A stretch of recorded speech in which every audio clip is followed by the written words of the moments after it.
हिंदी सक्तीवरून राज ठाकरेंनी आक्रमक पवित्रा घेतला। हिंदी सक्ती खपवून घेणार नसल्याचा इशारा राज ठाकरेंनी पत्रकार परिषदेतून दिला। तसंच या संदर्भात राज ठाकरेंनी राज्यातल्या शाळांच्या मुख्याध्यापकांना पत्रही लिहिलं। हेच पत्र राज्यातल्या विविध शाळेतल्या मुख्याध्यापकांना मनसेकडून देण्यात येते।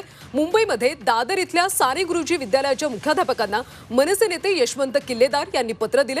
सरकारच्या राजकारणाला बळी पडू नका असं आवाहन राज ठाकरेंनी या पत्रातून मुख्याध्यापकांना केलं।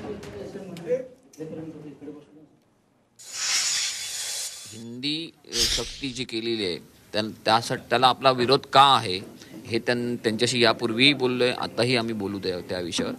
आणि शाळेमध्ये हिंदी सक्ती जी केली आहे त्याला आम्ही जसा विरोध करतोय तसा प्रत्येक शाळा प्रशासनाने, शिक्षकाने, पालकांनी, विद्यार्थ्यांनीही करायला हवा।